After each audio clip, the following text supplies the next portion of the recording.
a fairly broad topic, but actually I'm going to focus quite narrowly, as you'll see, on tuberculosis. So when we think about antimicrobial resistance, we've already heard this morning how this is becoming a major issue, and it's also being raised more in the public eye as a major issue. This was a report in 2016 from the World Bank suggesting that the economic damage of AMR, aside from the health damage, could be fairly significant if we don't do something to address the problem. From our perspective, AMR is a global problem.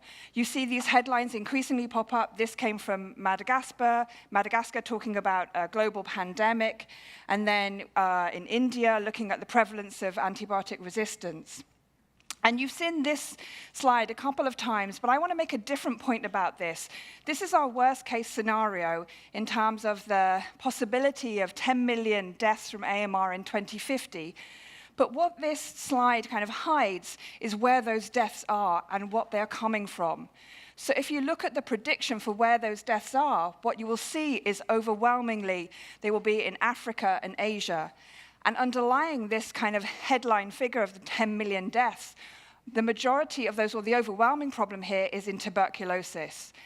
So I think Anushri earlier showed you the priority list from WHO. You'll see there was one notable exception from that priority list of AMR pathogens, and that was Mycobacterium tuberculosis. And the reason it was missing from that list is because WHO considered TB and the problem of antimicrobial resistance in TB to be a problem of such magnitude, it deserved its own category.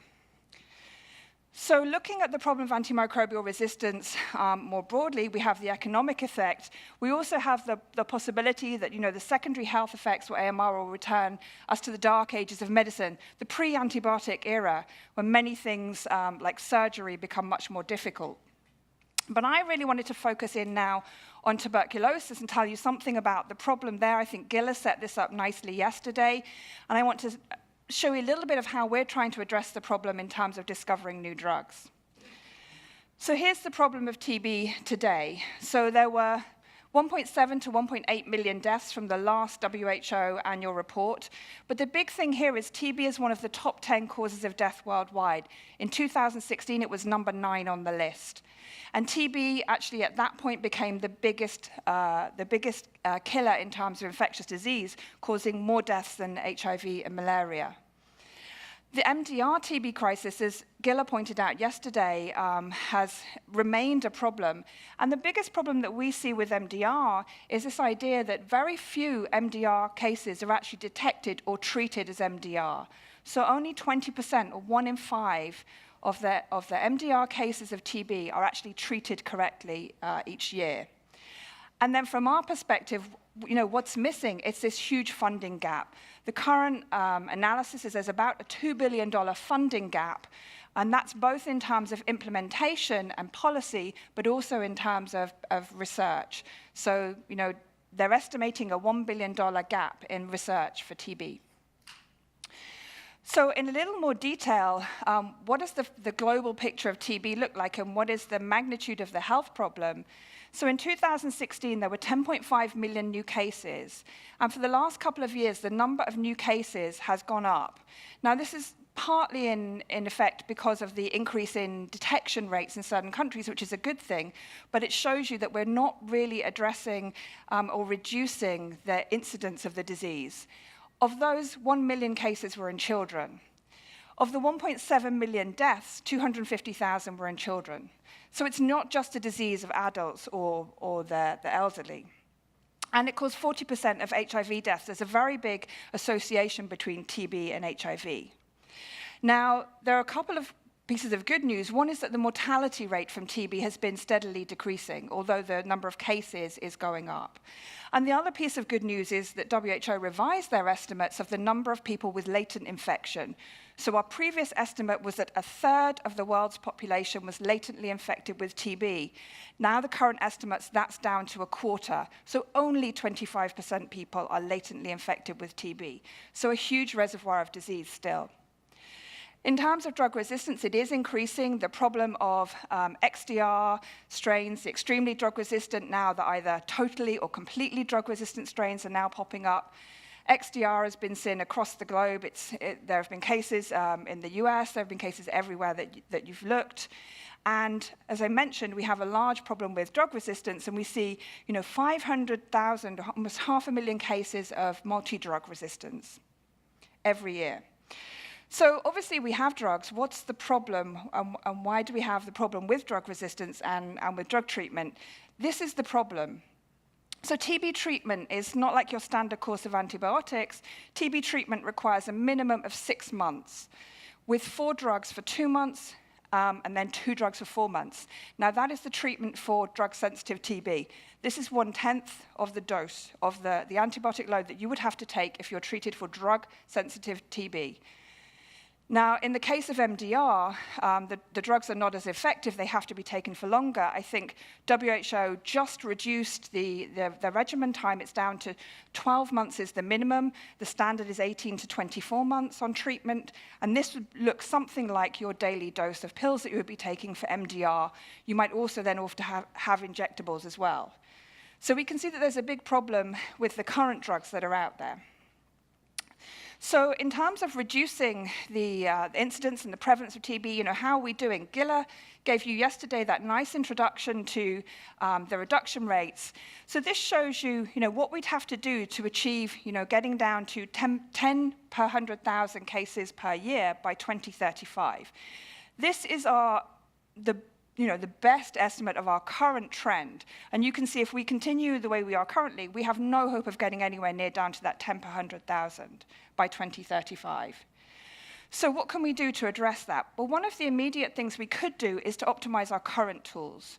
So there is a problem in terms of implementation or delivery of the current TB drugs because of the places in where TB occurs mainly. If we could optimize our current new tools, and that would include things like having universal health coverage and social protection for TB patients, which are very difficult to establish, we could actually accelerate that decrease rate. But that's not going to get us down to the numbers that we want to see. We're also going to have to introduce new tools. And what are those new tools? So we need a new vaccine. The current vaccine is a variable efficacy. We need new drugs. We need new treatment regimens. And then we also need diagnostic tests that can be linked to the availability of treatment. So if we can do all of those things, maybe we have some hope of getting down to our 10 per 100,000 estimate. But as you've seen, we still have that big gap. So the question is, how do we do that? And what role can we play in changing that? And so this is where we come in at IDRI. So our focus at IDRI is on diseases of poverty. We focus on 3 main areas. We do vaccines, we do diagnostics, and therapeutics. And as you can see from the diseases that we work in, tuberculosis is the one where we cover all 3. We do vaccines, diagnostics, and therapeutics because we will need them all in order to eliminate or eradicate TB. So what were the factors limiting our success in TB? Now, this is a fairly old slide. It's a few years old, but some of these still hold true. So we have a lack of biological understanding of the infectious organism and the infection. So we don't fully understand what happens during infection or how to cure patients. So this is a demonstration of what happens during therapy when you get treated. These are the colony counts in sputum, the ones that you can measure. You can see in treatment you get a very rapid decrease in the number of bacteria that are in the sputum.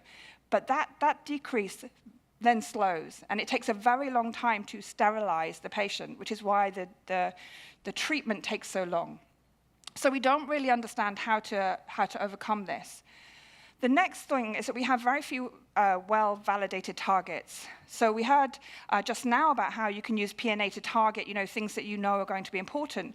Well, for TB, it turns out that as molecular biologists, which I count myself as, we were very bad at predicting what are validated targets, and we have very few of them. The next thing is we have a lack of tools and we have poor assays. Mycobacterium tuberculosis is pretty difficult to work with. It's a biosafety level 3 pathogen. It grows very slowly. Experiments take a long time.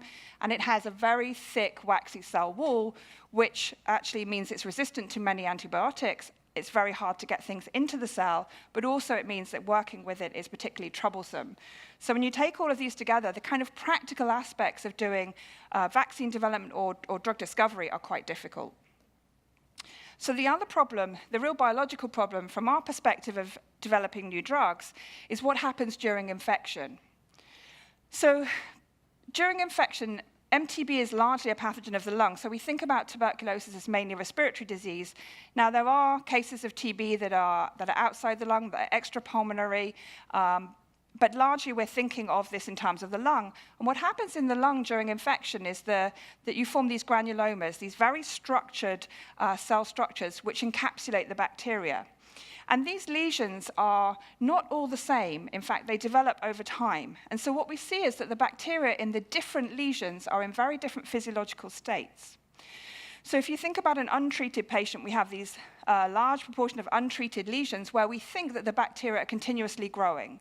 And then when we treat with our 4-drug regimen, a couple of those drugs, isoniazid and rifampicin, are going to target that population of replicating bacteria. But we also have other types of lesions. We have these unstable lesions which are changing in nature, and in those we think there are spurts of growth and spurts of non-replication. Rifampicin can deal with those. Then we have these kind of early inflammatory lesions where we think that a lot of the bacteria might be in macrophages, they might be low pH, low oxygen. And in these cases, what we see is another component of the regimen, pyrazinamide, is what we think is targeting this population. But at the bottom, we have these closed lesions, the lesions where we think none of the current drugs really target the population. In these lesions, the bacteria are likely to be in a very quiescent state. They either have very low metabolic activity or they're not replicating at all. And these are the population that we think are being very difficult to target. So this kind of explains why TB therapy requires 4 drugs, why it requires a long period of time. So the question is, as biologists approaching drug discovery, how can we address this? So our approach in my group is really to not only to find new agents for a regimen that can treat drug resistant, but also can we find agents that will shorten therapy? So can we get from 6 months down to maybe 3 months treatment? And we can only do this if we're going to target those different populations of the bacteria. So we came up with a number of hypotheses. Now, there's no kind of validated targets for these, non-replicating or different physiological states, so you have to come up with your best guesses. And we're working in 3 areas where we think that we have a reasonable proposal that these could help to shorten therapy. So the first is looking for compounds that are active against specific metabolic compartments. So really looking at the bacteria when they're in these different lesions or in different niches, they're actually using different metabolic pathways. Then the second is to look at compounds whose activity is pH dependent. As I mentioned, in some of these lesions, they may be low pH. So you could look for compounds that are only active at low pH. And we based this off what we call the pyrazinamide, the PZA hypothesis, which is that pyrazinamide itself does not work in vitro unless it's at very low pH. And yet pyrazinamide is one of the only drugs that has sterilizing activity. And to do this, we developed a specialized screen, which I'll describe to you, the pH homeostasis screen. And then compounds that target secretion is the last one that we wanted to look at, which is really based on the idea that we're not selecting a single target. So when we first started, we obviously took the normal approach of doing phenotypic screening, and as Amrishri mentioned, it's very tedious, it's very slow, requires a lot of input, but at the same time, we wanted to try some different approaches using phenotypic screening to see if we could find different chemical matter. So these are our alternative phenotypic approaches. So obviously, when we're thinking about new screens, we're trying to identify new targets, not the ones that are currently targeted by the drugs out there, and those that will lead to treatment shortening. So we looked at what we thought were aspects of the bacterial biology that were relevant to aspects of the disease. But the biggest thing when we're doing these screening campaigns is it has to be adaptable to high-throughput screening. So the first one that I'll describe is looking at compounds active against specific metabolic compartments. So one of the things that we know about the biology of MTB is it's very adaptable in terms of carbon sources. So it can use a wide variety of sugars, carbohydrates, but it can also use lipids and cholesterol. And if you look at the metabolism, what you'll see is normally in the lab, people will grow TB, they'll feed it glucose or glycerol. So it runs through the metabolic pathway into the full TCA cycle. But actually, there's an increasing amount of evidence, at least from in vivo infection models, that during infection, the bacteria actually access different carbon sources. And they're actually switching to use cholesterol and fatty acids. And when they use fatty acids, the full TCA cycle does not operate. In fact, they upregulate the glyoxylate shunt, and so it's a different part of metabolism. So we wanted to take advantage of this and say, could we find now molecules that target these different aspects of metabolism? And so what we did was we developed a screen using very simple modifications of our normal screening paradigm, which is to use butyrate as a carbon source, which feeds directly into this part of the pathway. So what happened when we ran the screen? So here's our screen. It was about 140,000 compounds that we screened. This is a representative of the corporate collection of Eli Lilly, who we worked with on this project. And in this case, what we're doing is we're actually sampling chemical space. So their full library is 800,000. We didn't want to screen that many. So we took 140,000 representative of the full chemical space to screen those first. And what we did was we screened them against MTB grown in glucose along here and grown in butyrate. And we compared the two. Now you can see in most cases, most compounds are inactive. They don't inhibit growth, which is what you expect. But what you do see is that you start to see these specificities. So here in this corner, we have compounds which are equally effective against bacteria grown with glucose as compared to butyrate. So they're pan-actives. So we're already working on those, but what we're interested in is these, where we see close to 100% inhibition of growth with butyrate, but nothing with the glucose. So we start to select these and say, okay, well, have we found something different? Did we find something different in terms of chemical space? So our first step is to confirm that we actually found molecules that are specific. So what we did was we, again, took the molecules that were hits. We did what we call iterative screening, where we further probe similar molecules that we hadn't tested before from the library, and then we look at the minimum inhibitory concentration. So here again, we're comparing glucose to butyrate. And anything along this line is basically inactive at the top concentration. And you can see here we have compounds that are completely inactive in glucose, but have very nice MICs, at least in terms of a primary screen, when the bacteria are cultured in butyrate. So they're very specific. So what we've done with those is to take those, we had a number of series, different chemical scaffolds, and say, okay, did we find something new? Does this approach actually work to find stuff? And yes, we did indeed find a new scaffold. So this is the aryl oxidizole series. We did not find this in our normal standard screening. But what we did find was when we screened and we pulled out all of the similar compounds from the Lilly library, we had about 26 compounds, and the range of activity was very good. We went from sub-micromolar, to less than 10 micromolar.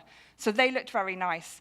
And in fact, when we profiled them further, you can see some of these here. Here are their MICs when grown with butyrate, and they're completely inactive in glucose. So using this approach, we were able to really find different chemical matter, so sampling different chemical space. So the second approach that we've took was to look at compounds whose activity is pH dependent. So this is based on the idea, as you've heard already, that MTB is partly an intracellular pathogen. So during infection, TB can infect macrophages. It will replicate within macrophages that are not activated. And in fact, TB actually, when it infects, and certainly in the lab, it is retained within the phagosome. So it inhibits phagolysosome fusion. It remains at a pH of about 6.2. And in this state, TB can replicate. But if your macrophages become activated, now you get phagolysosome fusion, and you get the full range of defense mechanisms from the macrophage to kill the bacteria. You get reactive oxygen and nitrogen intermediates and lysosomal hydrolases. But this phagolysosome fusion actually activates the ATPase pump, and you get a decrease in the pH down to 4.5 to 5. Now, TB has defense mechanisms against this, which mean that it's not completely effective at killing. So we reasoned, could we boost this? Could we have a kind of combination of the host and the drug? And can we actually stop TB maintaining its own internal pH? So what we did was we adapted a screen. This is called our pH homeostasis screen. So what we're doing here is we're using a ratiometric GFP, and this has a different emission wavelength depending on the pH. So the different excitation wavelength depending on the pH. So you can tell the difference between pH 6, pH 7, and you can use this to construct a standard curve, which allows you then to measure the intrabacterial pH. So now you can see what the pH is inside the bacterium. And then we can develop a simple assay of this, where we're taking our bacteria here, the intrabacterial pH is around neutral. We expose them to an acidic environment. Now, normally the bacteria are perfectly happy at pH 4.5. They survive. They will maintain their internal pH. What we do is we then expose them to compounds and look for where they're unable now to maintain that internal pH. So many of those compounds we think will disrupt pH homeostasis. So very different approach from looking at something that immediately kills the organism. So we ran this screen. Here's a sample of some of the screen that we ran. And here, what we're looking for is anything that reduces the pH below 6.5. And you can see that we had a lot of hits from this. Now, as this is a fairly unorthodox screen, we had to do a lot of triage on our compounds. We were very careful to look for cytotoxicity, for things like ionophore activity, because obviously ionophores are going to disrupt the internal pH. And you don't really want to be using ionophores that will also be toxic to mammalian cells. So in our initial screen, when we screened about 90,000, we had a very good reconfirmation rate by dose response. We excluded all the cytotoxic compounds that we found, all the ionophores, all the compounds that induced hemolysis, and we also then prioritized them based on whether they worked against non-replicating bacteria. Again, reasoning that your non-replicating bacteria are those that are going to shorten therapy. And we actually got down to a number of compounds which we're now pursuing to see if they have any traction. So what we did in order to prioritize them is we had about over 20 compounds in different series. We couldn't work on them all. So we looked at were they active against replicating or non-replicating, and was their activity pH dependent or not. So we looked at these 3 different conditions, and we found molecules in all of the different compartments. So the big question is, okay, that's a pH homeostasis screen. It's very nice. It's very pretty. You've got lovely ratios. Do they actually kill the bacteria under any conditions? And the answer is yes, they do. Fortunately for us, so here we're doing kill kinetics, where we're actually monitoring live bacteria by colony-forming units. And this is using one of our compounds, and you can see that we actually do get very nice kill. And here, this is the limit of detection, so that's sterilization of our culture. So a 6 log drop. So that, to us, was very encouraging, that the ability to disrupt pH homeostasis does translate into killing activity. And also, when we start to look at MICs, which is inhibiting growth as opposed to kill, we do see this pH dependence. So at 6.8, which is the normal bacterial medium pH, they're not active, and they start to have a little bit of activity as you start dropping the pH. So they are pH dependent. So now we're looking at those to find out which ones we can put into an in vivo infection model to kind of further validate that concept. So the third idea that we had was really now coming back to the idea of targeting a pathway.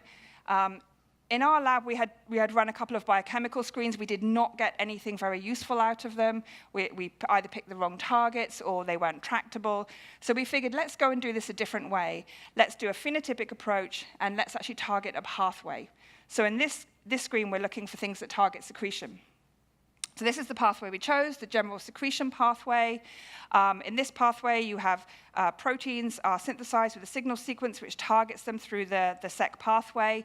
The signal sequence inserts into the membrane, and this peptidase, the signal peptidase LEP-B, actually cleaves that to release the signal, to release the secreted proteins. So what we did was we wanted to target this, as we felt this would affect not just LEP-B, but it would affect all of the secreted proteins.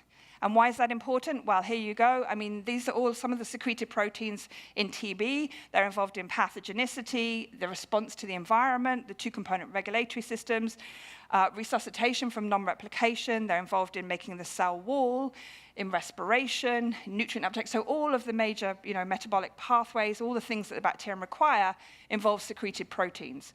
So if you can disrupt that process or disrupt one of those targets, then we figured that we would have a good path forward. So what we did was we went for a targeted whole cell screen. So one of the issues around doing biochemical screens, at least for us, is some of the targets that we pick are very difficult proteins to work with. And it turns out that LEP-B in MTB doesn't like to be expressed in a soluble and active form. We spent 4 or 5 years trying to get enough soluble active protein to run assays. it just does not cooperate, although the signal peptidases of E. coli and other organisms are very amenable. So instead, we had to go to the whole cell approach. So what we did was we constructed a number of strains in which we downregulated LEP-B expression. And here's just a measure of expression. This is the wild type. We had a whole range of strains in which we've got lower levels of LEP-B. And now we can look for molecules that have differential activity. So again, here's our screen. We're comparing, the activity against the wild type to the activity against this underexpressing strain. And again, what we see is we have pan-actives here, but we have things that are very specific for the underexpressing strain. So we take those, we do our follow-up, we're looking for the differential activity. You'll need to note these are on a slightly different scale, but what we find is of our 96 primary hits, we did catalog SAR with a lot of these, and we found a series of 40 compounds where the differential activity between the wild type and the underexpressor was greater than 2. Turned out they were all from the same series. This is the series, it's the phenyl hydrozones. So there's the hydrogen moiety here. Just an example of the type of data that we get from this is we can see that against the wild type, they're not terribly active, but they're much more active against the underexpressor. They have this differential activity, and at least for some of them, they're starting to be less cytotoxic. Now, any of the chemists in the audience will not like these molecules. We don't particularly like them as a starting point for drugs, but they're very good for us as tool molecules to validate this approach. So what we did was we've obviously followed up with looking at the wild-type activity versus the underexpressor with a wider range of those. And we've also been trying to see if they actually target LEP-B directly or a downstream activity.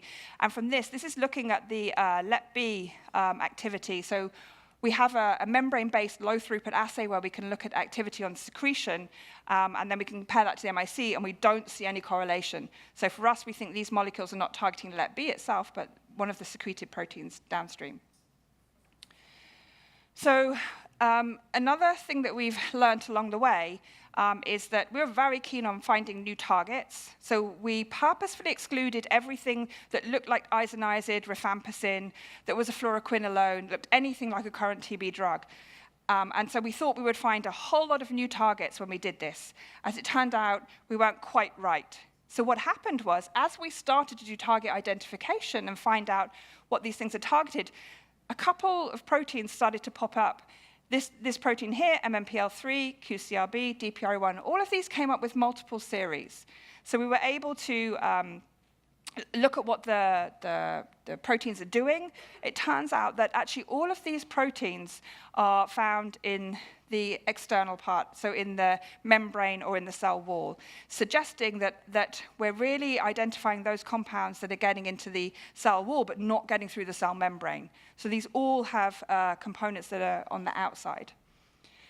So what that led us to was to say, since we start to see lots of series targeting the same things, how do we get rid of them quickly, or at least put them in the same bucket? So one of the things that we do very quickly now is that we bin compounds based on resistance. So we have all, every time we get hits from a series, we will test them against all of our known strains to then put them into the same bucket. So if they target MMPL3, we'll find out straight away and put them into the same bucket. And so what that led us to is what we call the cross-screen, where we started building these panels where we have resistant mutants. We can quickly identify things that target QCRB, MMPL3, DPRI1, et cetera. And then we have some other proteins that as we're going along, we also find multiple hits for these. This is very interesting because as we're developing new series, we're starting to find that efflux is also a problem in mycobacteria. It was never considered a problem in the past.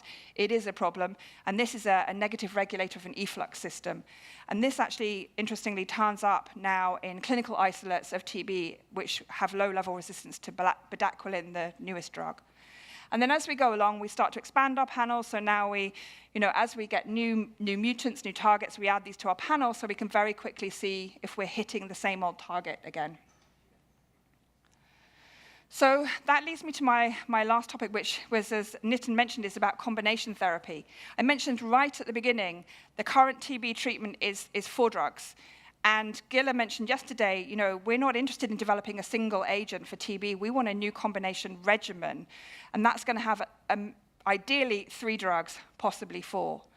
So what can we do to kind of speed up that combination testing?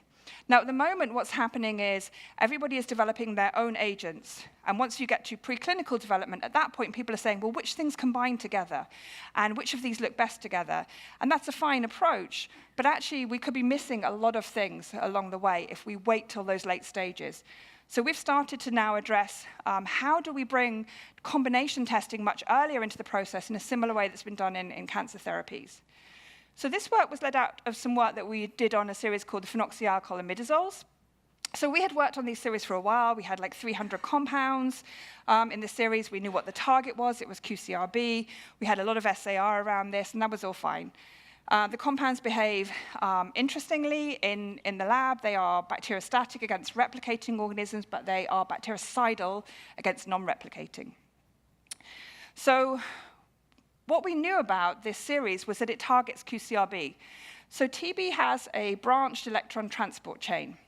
So the electron transport chain is really, its real purpose is to generate the proton gradient. So each of these pumps protons. It generates the proton motive force, which is used to generate ATP. And our molecule are targeting this component QCRB of the cytochrome C oxidase. Now, TB is interesting because it has this kind of redundant electron transport chain where there are multiple in points and multiple out points. So from this, you would say, OK, well, this can't be a very important protein because there's redundancy here, and TB could use these other systems to survive. Now, it turns out it can do that to a limited extent. And what you see is that, for example, this BD oxidase is upregulated in hypoxia and is used in low oxygen. The C oxidase is used in aerobic conditions. And there is some evidence that the BD can compensate for the lack of function of the C complex, but not in the long term. So at this point, we're like, OK, well, we have a molecule that targets this. What else is out there? And it turns out there are a lot of different molecules targeting different parts of this chain. So here is bedaquiline, now known as Serturo in the clinic. This was the first new TB drug in decades. This targets the ATP synthase at the end of the chain. We also have other molecules under development, the squaramides, that are targeting ATP synthase. We have a number of molecules, including clofazimine and some phenothiazines, that target the first steps. We have molecules that target menaquinone synthesis. And we have a lot of molecules that are targeting this QCRB. So at this point, we said, OK, what happens if you combine these? TB has a redundant chain. Would you be able to combine these and actually get synergy? So just to show you that our compounds do actually target this pathway, we compared them to bedaquiline. Here it's in brown. Here what we're looking at is ATP content of the bacteria. And you can see that as you treat with bedaquiline, you get a decrease in ATP, which you should expect from an ATP synthase inhibitor. But we also get a decrease from our compounds. And actually, they're active at really submicromolar concentrations. What's interesting is, this is replicating. You see an effect here. This is non-replicating. You still see an effect on ATP generation in non-replicating bacteria. And what you'll notice is the scale is very different here. So the non-replicating bacteria actually have quite low ATP levels, which is probably why they're more sensitive to bedaquiline and some of these inhibitors when they're non-replicating. So the question was, OK, what happens if we combine these elements now? What do we see? So what we found was that they are indeed synergistic. So this, again, is looking at kill kinetics. So here we're looking at one of our pi compounds with clofazimine. This is at high concentrations. Here's our control replicating. And you can see here, this is the pi compound. It's not great. It doesn't kill very rapidly. Here's clofazimine. It takes a while, 21 days, and you get sterilization. But if you put the two together, now you get a much more rapid kill. So telling us that they're synergistic. And this also holds out at lower concentrations. Here we're seeing a lower concentration of clofazimine. And you can see that when you combine them, this low concentration inhibits growth but doesn't kill. But when you combine it with a pi compound, now you get accelerated kill. So this was confirming our hypothesis that when we combine these agents, they'll be much more effective together. We also looked at bedaquiline, the end of the chain. This wasn't quite as effective, but it did have some synergy. So again, here we see bedaquiline at high concentration with our pi compound. Independent, when you put them together, you get more rapid sterilization. And then when you do the bedaquiline at lower concentration, again, here it's just inhibiting growth. But when you put the two together, you get this nice accelerated growth. So that told us that it's working against replicating. The question is, does it work against non-replicating? We see a smaller effect against non-replicating, at least for this combination. With the high concentrations, we do see a little bit of increased kill here. So that was our hypothesis. Okay, how do we get these things together? So we based that on knowledge of the electron transport chain. But one of the things that we're doing now that we're quite interested in doing, and in collaboration with Nitin, is saying, okay, if we start a priori and we say we have a new agent, what should we combine it with? We can then use systems biology to tell us what we should combine it with without having to know anything about the pathways. And that's now the approach we're taking with some of these electron transport chain inhibitors, is to say, okay, can we predict, using transcriptomics and network modeling, to say, what are the combinations we should test? So I think in the future, we'll see an increased move towards this early combination testing. So I hope I've convinced you that the new approaches to screening give us more potential to open up chemical diversity, by increasing the phenotypes that we're testing in the lab, actually to get more possibilities of treatment shortening. So we've been mining the different physiological states of the bacterium, targeting new pathways, and then also, obviously, not old targets with new approaches. And hopefully in the future, this kind of targeting redundancy in metabolic pathways will be very useful. So I just wanted to acknowledge the people that have been involved. These are the major people who have been involved in the different aspects, a combination of people involved in high-throughput screening, in chemistry, synthetic and medicinal, and in terms of the biology. And then our collaborators at Texas A&M, who did a lot of our whole genome sequencing. We wouldn't have been able to do the screening without the Eli Lilly library. And the folks at Cornell helped us with the pH homeostasis. And just to thank our funding agencies, and thank the current group at IDRI. Thank you.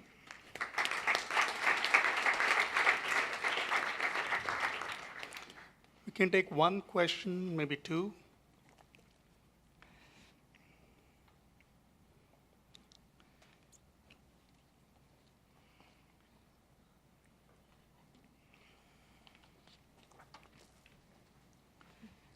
Great talk. So I'm just curious, have you studied if TB is trying to respond or adapt to any of these new molecules? And my second question is, have you looked at the response, general response, like let's say transcriptome or anything to these new molecules? So at the moment, we don't have any profile of the response. That's something that we want to do, is to say, okay, in particularly with the electron transport chain inhibitors, to say, what's the adaptive response? And that's the idea. Can we then hit that adaptive response and prevent any escape pathways? And I think the other part is, what you were talking about earlier, whether there are ways that you can induce your non-replicating bacteria to wake up so that you can then hit them with these agents. Well, I think that would both be interesting approaches, yeah. Thanks. Thank you, Tanya.